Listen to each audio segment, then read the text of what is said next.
Afternoon. Today is April 24th, 2019. And on this day, 210 years ago, April 24th, 1809, a man, James Madison, was writing a letter to his friend, Thomas Jefferson. Now, Thomas Jefferson is definitely a well-known name. In most American households, he is the writer of the Declaration of Independence. He has his own memorial in Washington, D.C., and he is or was the third president of the United States.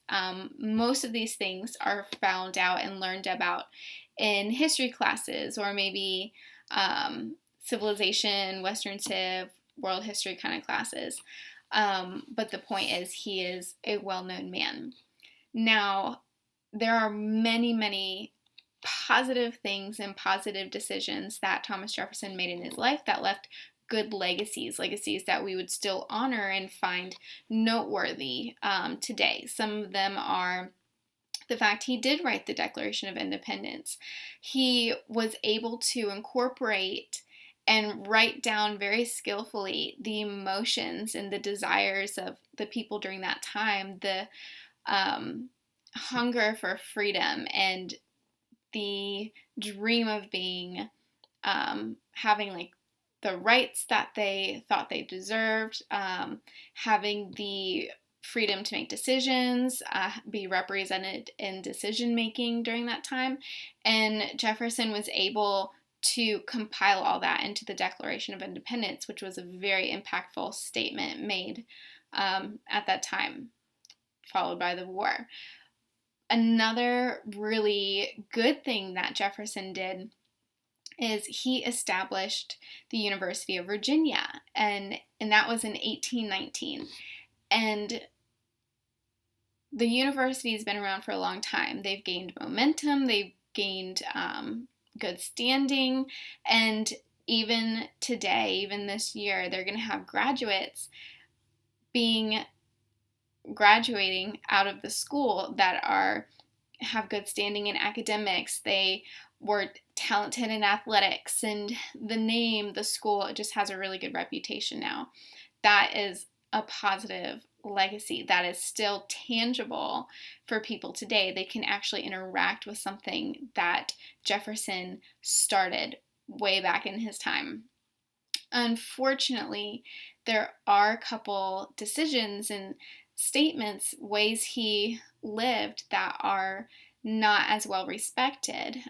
Some people think Thomas Jefferson was a hypocrite to a degree, because while he was writing the Declaration, while he was flourishing and doing well in the political world, he was making statements like, let's abolish slavery, let's have all men be freed, we're all created equal.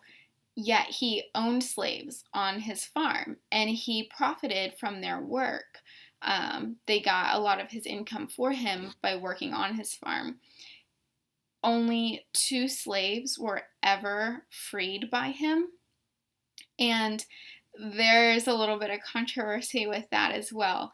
The 2 slaves were named Madison and Easton, and they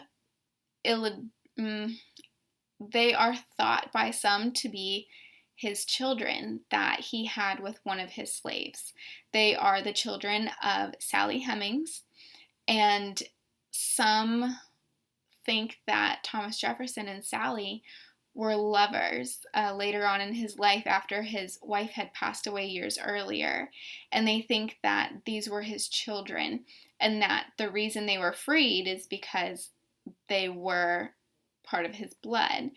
Now, Thomas Jefferson did have other children from his first wife, and they all declined. They denounced any sort of claim that had their father being with this woman, Sally. And a lot of these claims actually came out back when he was starting and really taking off in his political role for the country.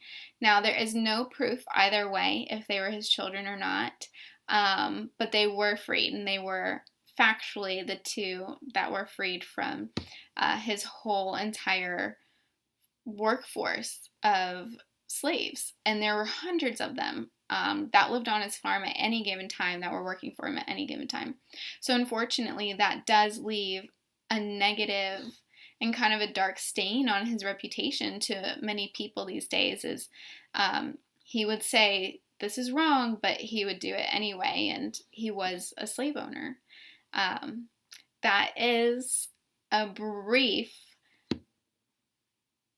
account of Thomas Jefferson, some of the positives and negatives to his legacy, and how people remember him and speak of him anymore these days. Thank you.